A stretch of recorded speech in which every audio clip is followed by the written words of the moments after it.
This is one of the most fascinating concepts that I've discovered in my own journey that I'm still trying to wrap my head around. There's a saying that I know to be true, and I've known this for a long time, but I didn't make sense of it for a while. No building was ever constructed that first preceded thought. This is Manifestation 101. Literally nothing around us was first ever created where it did not precede thought first. It had to originate in the mind. Now that sounds amazing at first. And it's like, what am I supposed to do with that information really? If I hand that information to you, what are you supposed to do with it?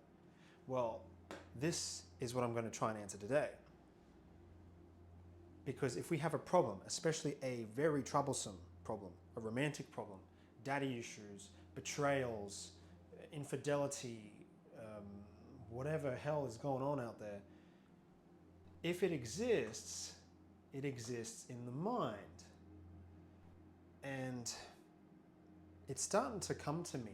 It's starting to be a little bit clearer to me, because you might not necessarily think that it's your fault per se for any of the things that happen around you. The world is happening as you are. The world is either happening to you or for you. It just really depends on what the hell is going on in your own mind.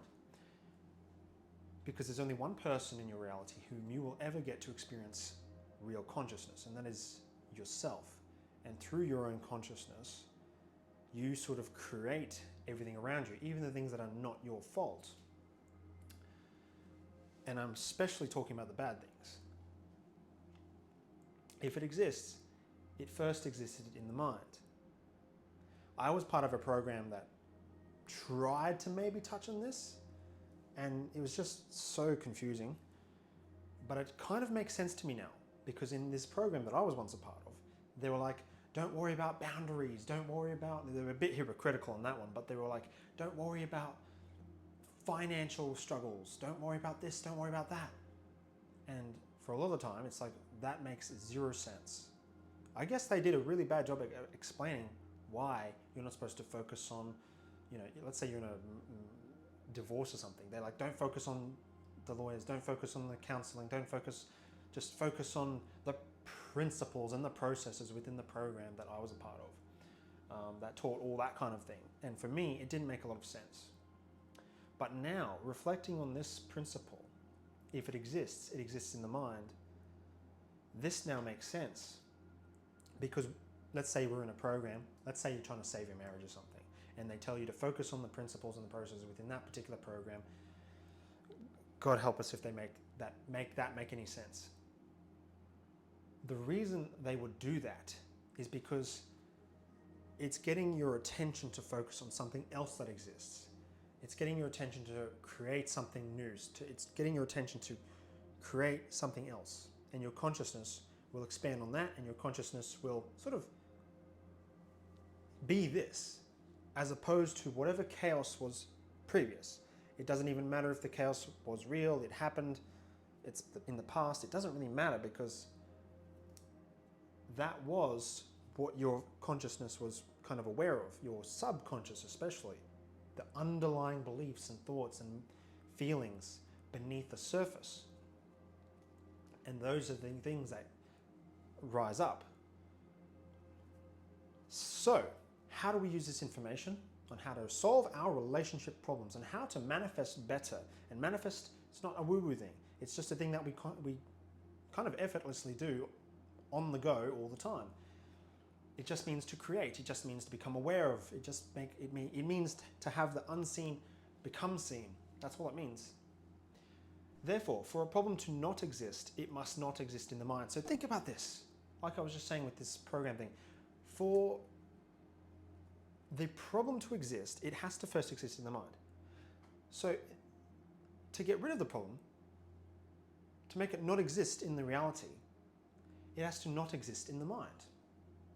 Granted, there are things outside of our control that we can't control, such as when the moon rises and when the sun rises and when they fall and things like this. But there are things that are within our control, and our response sets the stage. How we show up affects the world around us. So it doesn't really matter about the things outside of our control, because we have the power of God because we're made in the image of God, and we can manipulate the things around us anyway. We just control the things that are within our control. And one of the number one things that is within our control is our internal locus. So that's what they call it, the internal locus of control. There are two types of internal locuses. The internal locus of the external, such as being able to manipulate objects within our vicinity. You can use your hands and things like this to do this. Think of landscaping. But there's also the sort of the mental, spiritual, internal realm that's even greater. And this is really the real magic happens.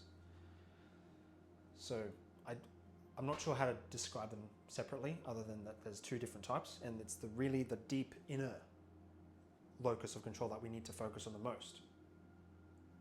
If we can somehow eliminate the problem in our realm, then the external realm at some point will catch up, follow up with us, disappear if that's what we so choose, or kind of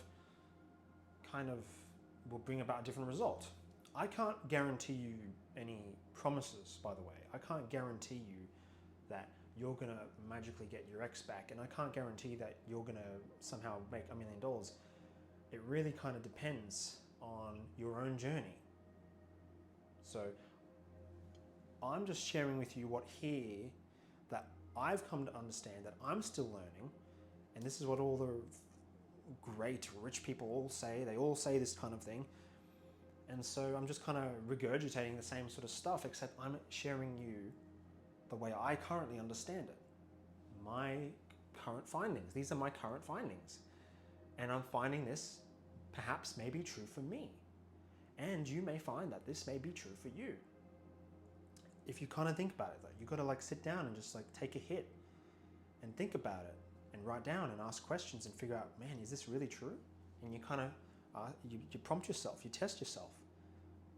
Where did I go wrong and where did I go right? How did that originate? It originated in the mind, probably. I have a very impressive example for this, right? Let's say, it doesn't matter if you're a dude or a bisexual lass. Let's say there's a big, chunky, fat woman who just, you're in a relationship with. You're in a relationship with her. She didn't just come out of nowhere. She didn't just come out of the sky and fall down on your lap. She had to somehow have existed in the mind first for her to show up at all, right? And that's kind of the same thing for all of our problems. Same thing. And this is why I'm so excited to share this finding, because it's like, well, it's like, now that I know that information about the fat woman falling out of the sky and it existed in the mind, that's fascinating. It's like, how do I apply that? How is that any use to me though? Like, that's so, I know that means something, but what am I supposed to do with it? Now I have an answer. We have to get rid of the thing in the mind. We focus our attention elsewhere. Now, be careful. This doesn't mean to be naive, and it doesn't mean to be negligent, and it doesn't mean to jump over a cliff without checking to see if it's safe to land first. Be normal. Be a normal person. Don't shoot yourself in the foot. And relax. Here is the primary example of what I mean on the subconscious level. For a problem not to exist, it must not exist in the mind. Let's say you're interested in someone romantically. In this case, it's a beautiful girl. If you think she won't listen to you, accept you, or choose you, then she won't. You know why? Because it existed in the mind first. It's a bit preemptive even. Sometimes, like if you're afraid of rejection like I was, there's this sort of preemptive strike. You have a preemptive strike because you kind of know that the person's going to reject you, so you kind of reject yourself first. You kind of sort of pave the way where that actually becomes more possible by your own doing.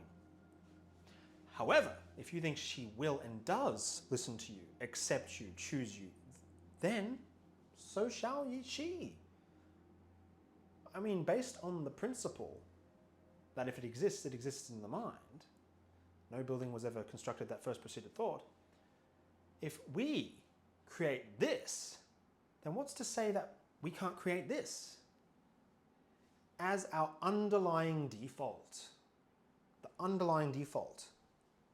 And this is why for some people who might struggle the most, who are especially in more chaotic situations, the reason this chaotic side tends to show up more than the beautiful sunny side. I'll draw a little sun there so it's a bit more of a contrast. The reason this shows up more for the people in the chaos realm is because, yeah, it's your default. It's your natural default.